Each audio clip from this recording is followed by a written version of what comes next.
Penny Barber was 41 years old. She lived in a sprawling, rustic modern farmhouse on several acres of land in the Willamette Valley, Oregon, surrounded by rolling hills and the serene silence of nature. Her home was a sanctuary of wood, stone, and books, a world away from the demanding glare of film sets. Her annual income was a comfortable and stable $400,000, a sum earned through a combination of her selective work as a performer, her successful foray into directing, and her ownership of a small, online boutique selling artisan leather goods.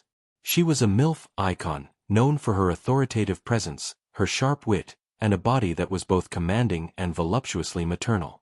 But the woman who now found peace in the simple rhythms of country life was a fortress built around a girl named Patricia, whose story began not in the pursuit of fame, but in a desperate, youthful attempt to escape the suffocating weight of expectation.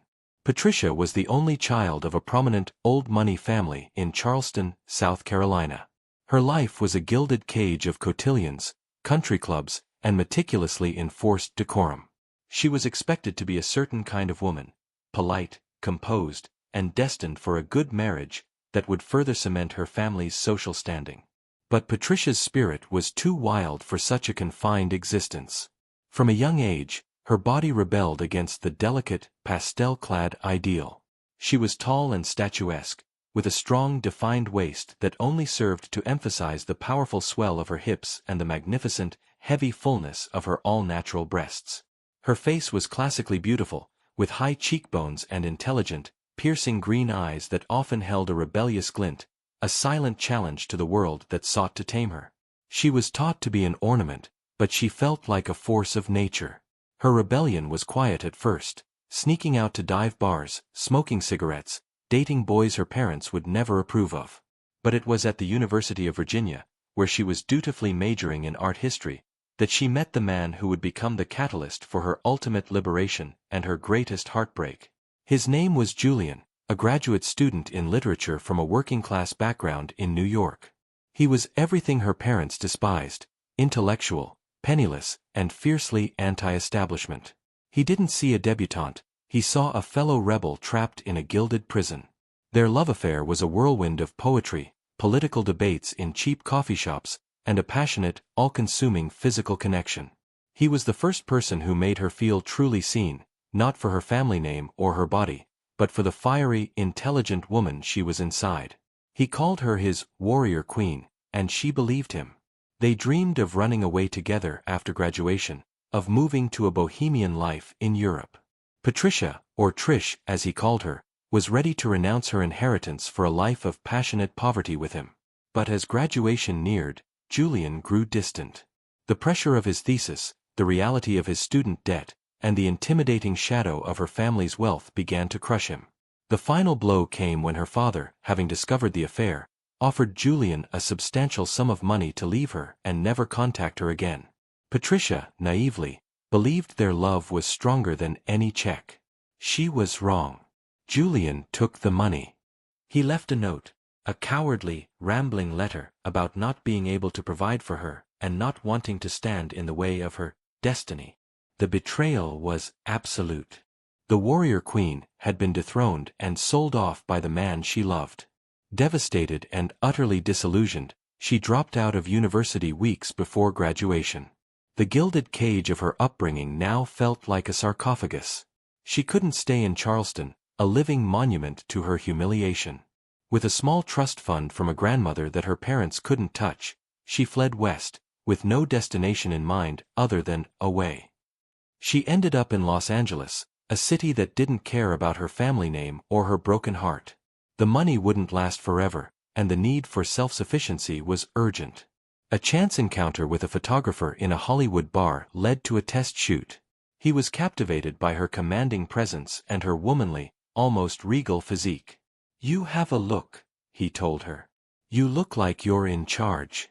That's a marketable quality." Standing in that studio, still raw from Julian's betrayal, she made a decision. If men were going to look at her, they would do so on her terms. She would be the one in control. She would take the very body that had been judged in ballrooms and use it to build a life of absolute independence. She chose the name Penny Barber. Penny, a common, unpretentious name that symbolized her break from her aristocratic past, and Barber, a sharp, almost severe surname that commanded respect. Her first professional adult film shoot was an exercise in reclamation. The set was a business transaction, clear and honest, unlike the emotional manipulation she had endured with Julian. When the director called action, she didn't feel exposed, she felt powerful. Her intelligent green eyes didn't plead for approval, they challenged the viewer. Her full, natural breasts, once hidden under conservative blouses, were now displayed as assets of her own authority. The paycheck was hers alone. She deposited it into an account in her new name, a tangible symbol of her freedom. The first part of her journey was a story of a shattered fairy tale and a defiant rebirth. The second would be about building a lasting empire from the rubble of her old life, and discovering a love that was built on partnership, not pedestals or payoffs.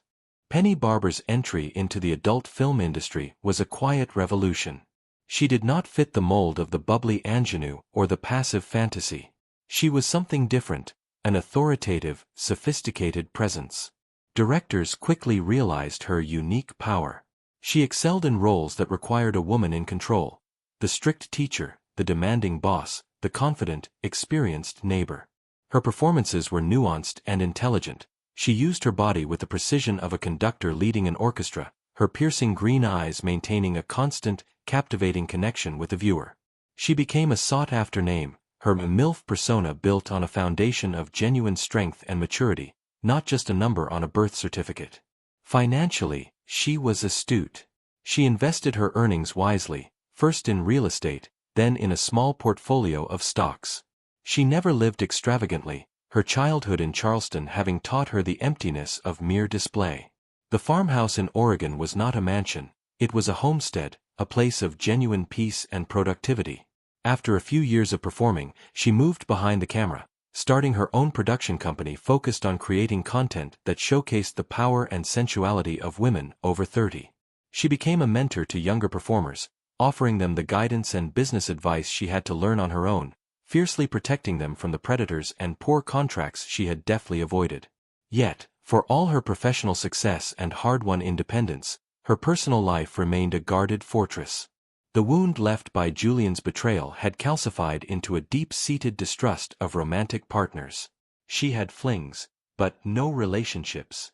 She believed that love was a transaction, and she was unwilling to be the commodity again. She built a life so complete in its self-sufficiency that a partner seemed not just unnecessary, but a potential threat to her hard-won sovereignty. This fortress was breached not by a knight, but by a quiet, unassuming carpenter named Elias. She hired him to build custom bookshelves for her Oregon farmhouse. He was a decade older than her, a widower with calloused hands and a calm, steady presence. He wasn't impressed by her fame. In fact, he seemed largely unaware of it. He was more interested in the grain of the wood, the quality of her soil, and the titles of the books she wanted to shelve. He spoke little, but when he did, his words were thoughtful and grounded.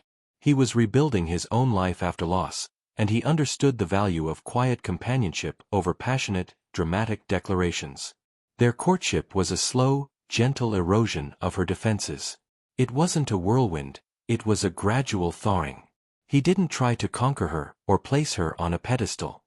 He simply saw her, Penny, the woman who loved her land, who had strong opinions about wood stain, who was a surprisingly good mechanic for her old tractor.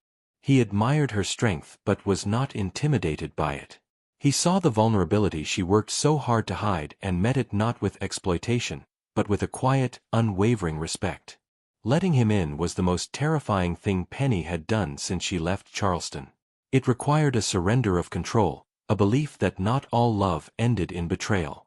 The first time she told him about Julian, about her past, she expected to see pity or, worse, avarice.